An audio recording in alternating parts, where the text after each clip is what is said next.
There were once 3 brothers who were traveling along a lonely, windy road at twilight. In time, the brothers reached a river too deep to wade through and too dangerous to swim across.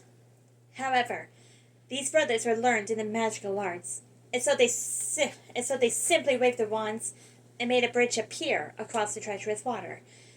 They were halfway across it when they found their path blocked by a hooded figure. And Death spoke to them. He was angry that he had been cheated out of 3 new victims, for travelers usually drowned in the river. But Death was cunning. He pretended to congratulate the 3 brothers upon the magic, and said that each had earned the prize for having been clever enough to invade him.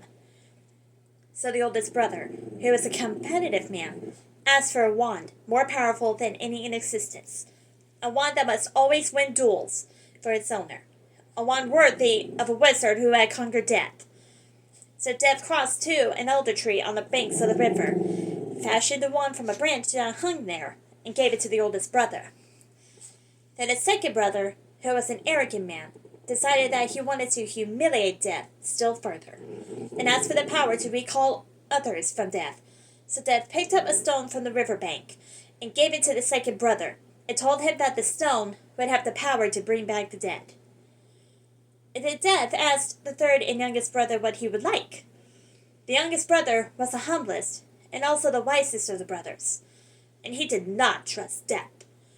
So he asked for something that would enable him to go forth from that place without being followed by Death. And Death, almost unwillingly, handed over his own cloak of invisibility. The Death stood aside and allowed the 3 brothers to continue on their way, and they did so, talking with wonder of the adventure they had had, and admiring Death's gifts. In due course, the brothers separated, each for his own destination. The first brother traveled on for a week or more, and reaching a distant village, he sought out a fellow wizard, with whom he had a quarrel.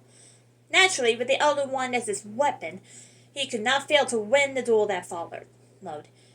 Leaving his enemy dead upon the floor, the oldest brother proceeded to an inn, where he boasted loudly of the powerful one he had snatched from Death himself, and of how it made him invincible.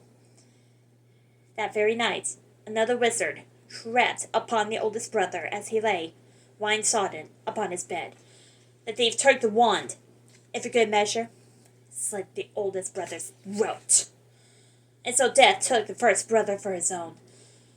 Meanwhile, the second brother journeyed to his own home, where he lived alone. Here he took out the stone that had the power to recall the dead, and turned it thrice in his hand.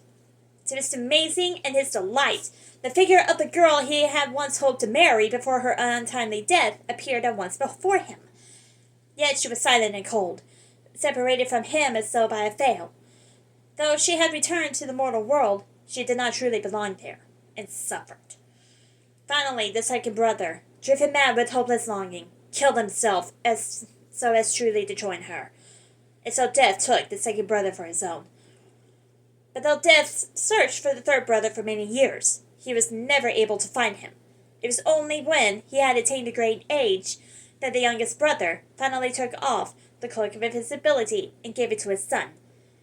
And then he greeted Death as an old friend, and went with him gladly, and equals they departed this life.